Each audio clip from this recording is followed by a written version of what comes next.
Hello guys, good morning to all of you. I hope आप सब बहुत अच्छे होंगे। चलिए शुरू करते हैं अपना आज का करंट अफेयर सेशन अपने टुडे मोटिवेशन के साथ। Your passion is waiting for your courage to catch up. तो लाइफ में आपका जो भी पैशन है ना यार, अगर आप उसको फॉलो करना चाहते हैं तो लाइफ में ना करेज चाहिए कि हाँ यार, ये मेरा पैशन है और मैं करूँगा ही करूँगा। ठीक है, तो आपको अपने अंदर वो करेज लाना पड़ेगा, क्योंकि पैशन आपका है ना, तो करेज आपको ही दिखाना पड़ेगा, कोई और नहीं आएगा आपको थाली में परोसने। तो आप जो भी आपका पैशन है यार, उसके लिए करेज इकट्ठा कीजिए। ठीक है, एक लाइफ है यार, हिम्मत रखिए कि हाँ मेरा ये पैशन है और मुझे पूरा करना ही है। ठीक है, तो अपने अंदर हिम्मत रखिए और जो भी है मतलब उस पर काम कीजिए। ठीक है गाइस, चलिए बढ़ते हैं आगे। First question, who become the first Indian women to win medal in the Asian cup table tennis tournament. आपको बताना है कि जो Asian cup table tennis tournament हुआ है, ठीक है, उसमें कौन सी वो पहली इंडियन वुमेन बनी है जिन्होंने हिस्ट्री क्रिएट कर दी है इसमें मेडल जीत के। तो वो है मनिका बत्रा। ठीक है, इन्होंने हिस्ट्री क्रिएट कर दिया।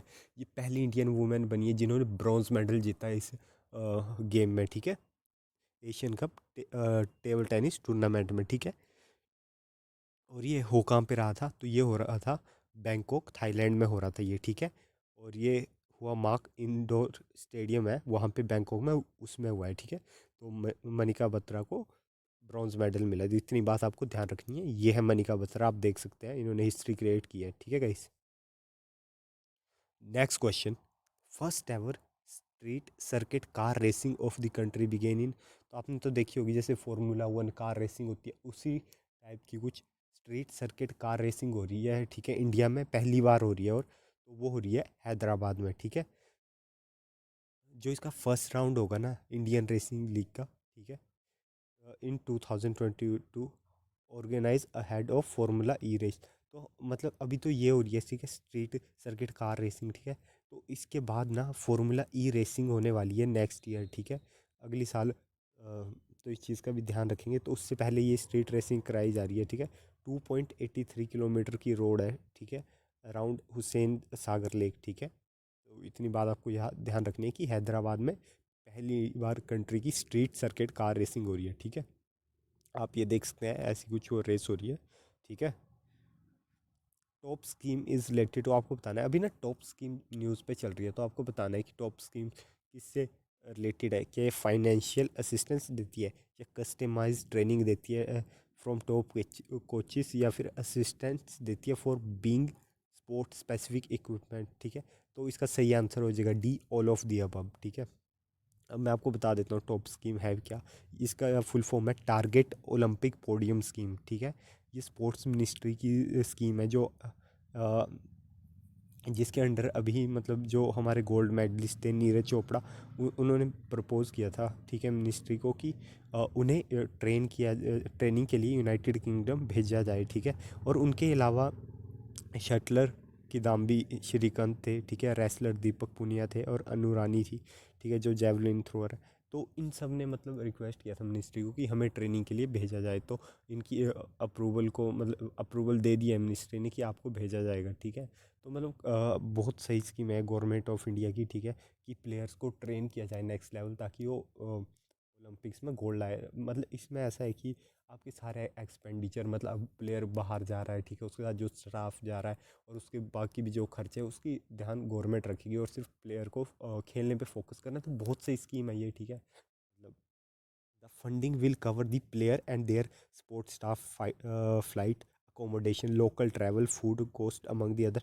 और इसके अंडर ना प्लेयर को डेली $50 पर डे दिए जाएंगे। मतलब ये सब एक्सपेंसेस जो है, ठीक है, जो रहना खाना वगैरह, ये इन सब तो गवर्नमेंट कर ही रही है। लेकिन इनके अलावा अगर प्लेयर के कोई और एक्सपेंडिचर भी है, तो उसके लिए भी उसे $50 पर डे दिए जाएंगे। मतलब यहाँ $50 ध्यान रखिएगा। ठीक है, 50 रुपीज़ नहीं। तो मतलब अच्छी स्कीम है। ठीक है, मतलब जब भी अगर आपके क्वेश्चन में आ, आता है, ठीक है, तो आप ये चीज़ें मेंशन कर सकते हैं यार, कि अगर स्पोर्ट्स से रिलेटेड है तो गवर्नमेंट क्या कर रही है, तो आप बता सकते हैं कि टॉप स्कीम्स जैसी स्कीम्स हैं। ठीक है, इसके बारे में और जान लेते हैं यार, इंपॉर्टेंट स्कीम है। ठीक है, टारगेट ओलंपिक पोडियम स्कीम और टॉप्स वाज लॉन्च्ड इन 2014 में लॉन्च की थी ministry of youth affair and sports ने। ठीक है, इसका सिंपली ऑब्जेक्टिव ये था कि प्रोवाइड फाइनेंशियल असिस्टेंस प्रोवाइड की जाए हमारे एथलीट्स को, ठीक है, ताकि वो मेडल ला सके ओलंपिक्स में और कोई भी इंटरनेशनल स्पोर्टिंग इवेंट में।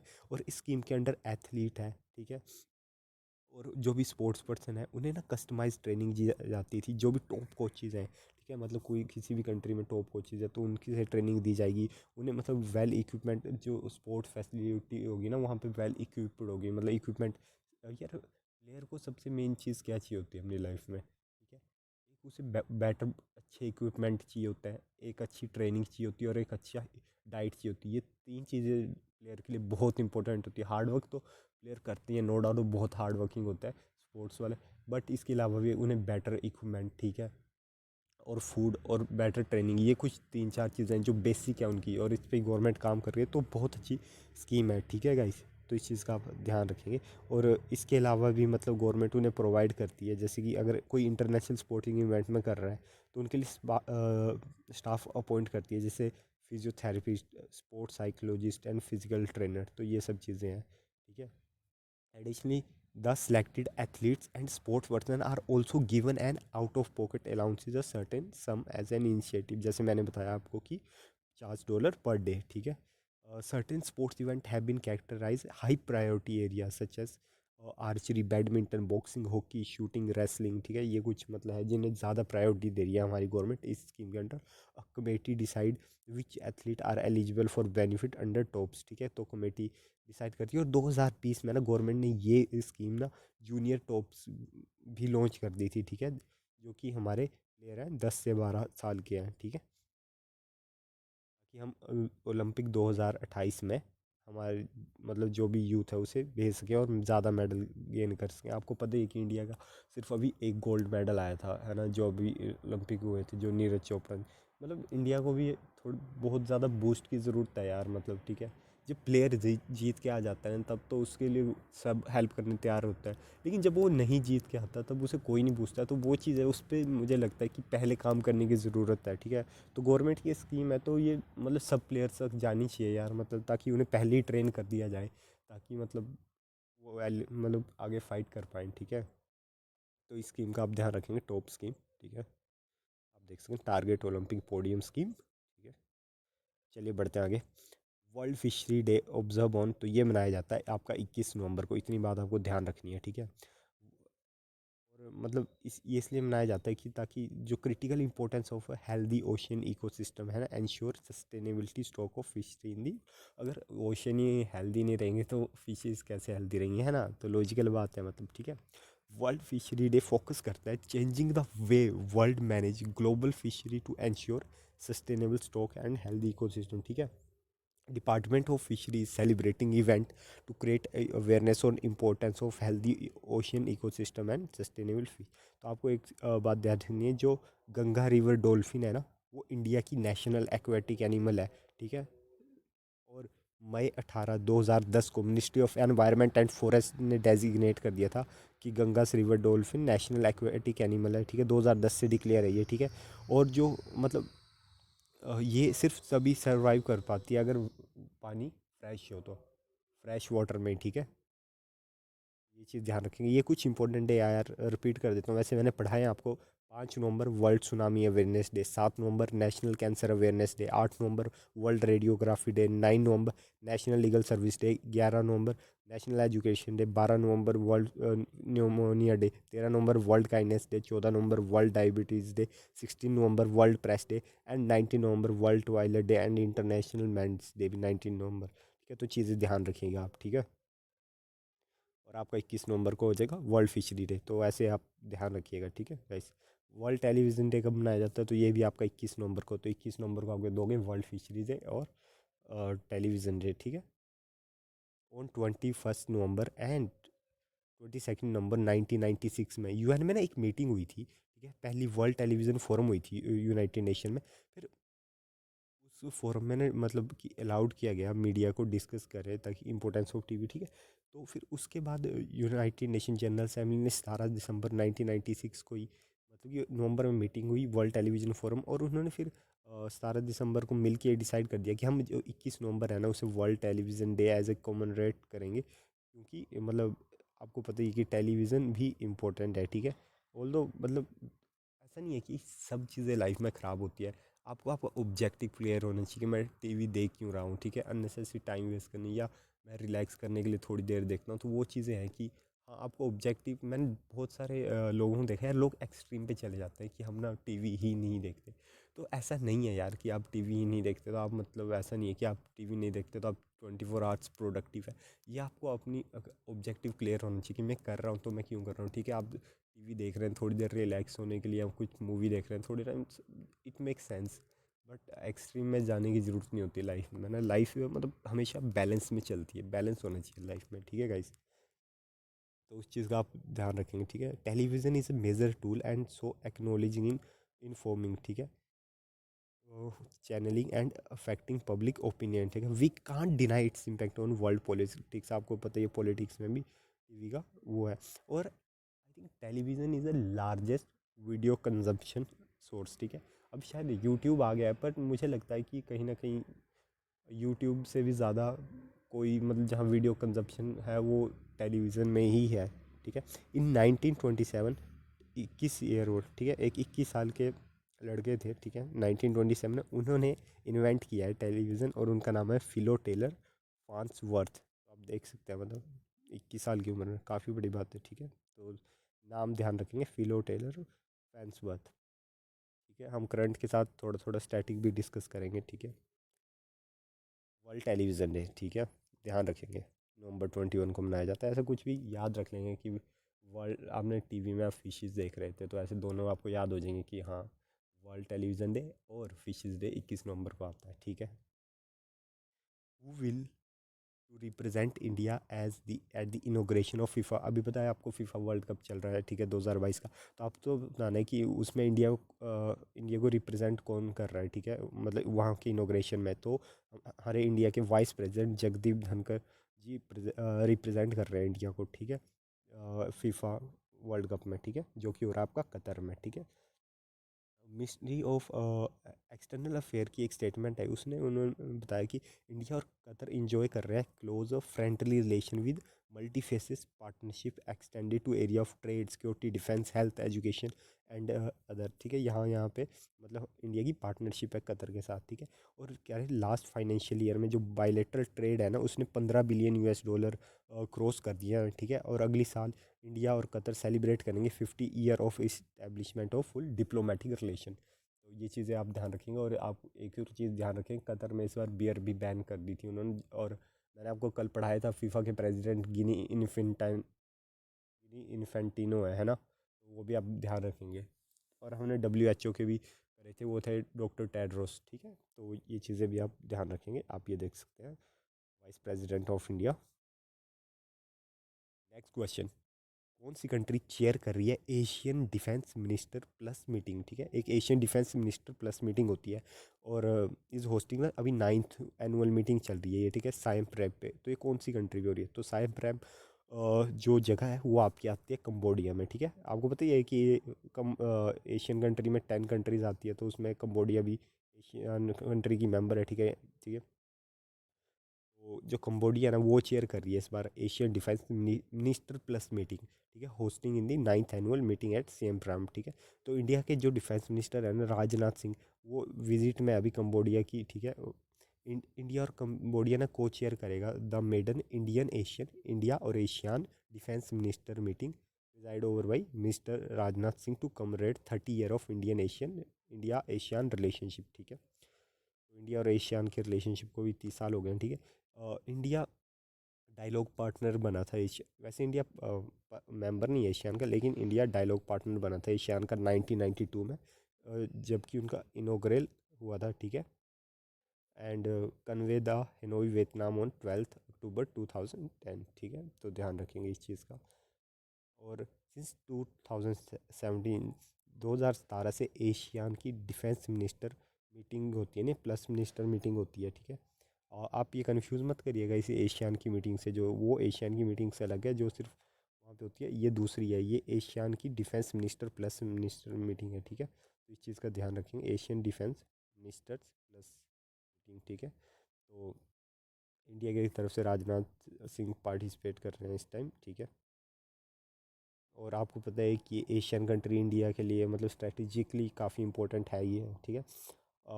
फेनोम फैन और ऑल्सो स्पेल है फेनोम फेन, ये कैपिटल है कम्बोडिया की, ठीक है, तो ध्यान रखेंगे ये। Next question, which country will take over the chair of the global partnership on artificial intelligence, GPAI, global partnership of artificial intelligence. Artificial intelligence यार काफ़ी इंपॉर्टेंट मुद्दा है आज के टाइम का, ठीक है। तो मैं आपको बता देता हूँ कि इंडिया में मतलब इंडिया के प्राइम मिनिस्टर, ठीक है, ने हाल ही में मतलब G20 समिट अटेंड करी थी, ठीक है, इंडोनेशिया में, और वहाँ पे फॉर्मली उन्होंने G20 की प्रेसिडेंसी ले ली थी। तो अभी इंडिया ने ये ग्लोबल पार्टनरशिप और एयर आर्टिफिशियल इंटेलिजेंस की भी प्रेसिडेंसी इंडिया के पास आ गई है, ठीक है। वही बता रहे हैं कि G20 की प्रेसिडेंसी लेने के बाद इंडिया ने टेक ओवर कर लिया chair of global partnership on artificial intelligence, ठीक है। जो इंडिया के मिनिस्टर ऑफ स्टेट है फॉर इलेक्ट्रॉनिक्स एंड IT, ठीक है, in for Rajeev Chandrasekhar sir, इन्होंने रिप्रेजेंट किया है हमारी कंट्री को एट द GPAI मीटिंग, ठीक है, जो कि टोक्यो में हो रही है, ठीक है, आज होगी, ठीक है। और वो सिम्बोलिकली टेक ओवर कर लेंगे फ्रांस से, पहले फ्रांस के पास थी ये चेयर, अब इंडिया के पास आ गई है, ठीक है। और global partnership on artificial intelligence ये एक इंटरनेशनल इनिशिएटिव है सपोर्ट करने के लिए, जहाँ responsible and human centric development की जाए और यूज़ किया जाए आर्टिफिशियल इंटेलिजेंस का, ठीक है। और GPAI में मतलब इस टाइम 25 मेंबर्स कंट्री है, ठीक है। और मैं आपको एक बात बताना चाहता हूँ कि एलोन मस्क ने ना एक बार मतलब कहा था उन्होंने ट्वीट करके कि मतलब जो AI है ना, AI is a more dangerous than nukes, उनका ये कहना था, मतलब कि AI न्यूक्लियर बॉम्ब से भी ज़्यादा डेंजरस है, मतलब, ठीक है। India has join the GPAI in 2022, India ने इस ग्रुप को 2020 में ज्वाइन किया था एज ए फाउंडिंग मेंबर, ठीक है। और जो आर्टिफिशियल इंटेलिजेंस है ना, ये इंडियन इकोनॉमी को बहुत बूस्ट करने वाली है, क्योंकि यार ये ना अभी ऐड करेगी 967 बिलियन US डॉलर बाई 2035। देख सकते हैं यार, बहुत बड़ा अमाउंट है, 967 billion US dollar Indian economy में ये मतलब ला सकती है 2035 तक। और अभी 450 से 500 बिलियन डॉलर इंडियन GDP में ला सकती है 2025 तक, ठीक है। और अगर इंडिया की इकोनॉमी 5 ट्रिलियन होगी, ठीक है, प्राइम मिनिस्टर जी कहते हैं कि लेके जाएंगे 5 ट्रिलियन, मैं कहता हूँ 5 ट्रिलियन क्यों, इंडिया की इकोनॉमी 10 ट्रिलियन 15 ट्रिलियन बहुत आगे जाएगी। बट अभी मतलब पहले 5 ट्रिलियन का माइलस्टोन है, तो वहाँ भी इंडियन की इकोनॉमी जल्दी पहुँच जाएगी। तो ऐसा नहीं है नहीं पहुँच, तो इंडिया की जो इकोनॉमी 5 ट्रिलियन पे पहुंचेगी ना, उस पर AI का बहुत कंट्रीब्यूशन होगा, उस पर अगर 5 ट्रिलियन की इकोनॉमी है तो उस पर 10% AI का शेयर होने वाला है। तो अगर आप अपनी लाइफ में मतलब किसी को लगता है कि अभी मतलब कोई इंडिविजुअल है जिसकी एज कम है अभी, ठीक है, कभी कॉलेज में है या कॉलेज करना है या फिर कुछ अभी सोच रहा है कॉलेज से निकल, तो आई थिंक आप आर्टिफिशियल इंटेलिजेंस में अपना करियर बना सकते हैं, क्योंकि बहुत बूमिंग सेक्टर होने वाला है। आप देख ही सकते हैं कि 2035 तक, है ना, इतने मतलब इसमें इतनी कैपेबिलिटी है कि 967 बिलियन US डॉलर लाने वाला ये, ठीक है। उसके अलावा दो मतलब जब इंडिया की अगर 5 ट्रिलियन की इकोनॉमी है, तो आप सोच सकते हैं कि 10% शेयर AI का होगा, तो आप देख सकते हैं खुद ही कि कितना बड़ा स्कोप है इसमें एम्प्लॉयमेंट का। तो अगर कोई इस फील्ड में जाना चाहे तो जा सकता है, ठीक है। आप ध्यान रखेंगे, फिलहाल global partnership on artificial intelligence की चेयर इंडिया के पास है, ठीक है। और AI तो वैसे भी यार आजकल मतलब बर्निंग टॉपिक है ही है। नेक्स्ट क्वेश्चन, वो कौन से सिलेंडर है जिन पे QR कोड की फैसिलिटी लगाई जाएगी? क्या वो LPG सिलेंडर है, CNG है या एयर सिलेंडर है? तो इसका आंसर हो जाएगा आपका फर्स्ट LPG सिलेंडर है, ठीक है। Liquid petroleum gas cylinder will be सून है वो QR कोड फैसिलिटी, ठीक है। और आपको पता है कि ये डोमेस्टिक सिलेंडर्स होते हैं, तो जो इंडिया के पेट्रोलियम मिनिस्टर है हरदीप पुरी सिंह सर, इन्होंने कहा है कि जो QR कोड ये पेस्ट करेंगे जो भी एग्जिस्ट सिलेंडर है, और नए नए वो वैलिडेट कर देंगे, ठीक है। जब QR कोड एक्टिवेट हो जाएंगे ना, तो इनके इनके अंदर पोटेंशियल है to resolve several existing issue, pilferages, tracking and tracing, better inventory management of gas cylinder. तो इतनी बात आप ध्यान रखें। और इंडियन ऑयल कॉरपोरेशन लिमिटेड के चेयरमैन कौन है? श्रीकांत माधव, ठीक है। तो इनका कहना है कि it is being implemented as, पहले पायलट बेसिस पे होगी दिल्ली में, ठीक है, मतलब अभी चल रही है दिल्ली में। इसके बाद बाकी जगह भी डोमेस्टिक LPG सिलेंडर पे QR कोड लग जाएगा, ठीक है। नेक्स्ट 3 से 6 महीने आप देखेंगे कि सबके घरों में जो एलपीजी आएगा उसमें क्यूआर कोड होगा। तो सही इनिशिएटिव यार, हर चीज़ ऑनलाइन आएगी तो ब्लैक मार्केटिंग रुकेगी और काफ़ी मतलब लोगों को ईजी होगा यार ट्राई करना चीज़ें, ठीक है। आप देख सकते हैं ऐसे कुछ क्यूआर कोड लगे होंगे, ठीक है। So guys thanks for watching the video, ठीक है। और शेयर करना चाहें तो यार आप कर सकते हैं, ठीक है। और मिलते हैं कल सुबह 6 बजे अपने करंट अफेयर सेशन में, तब तक टेक केयर।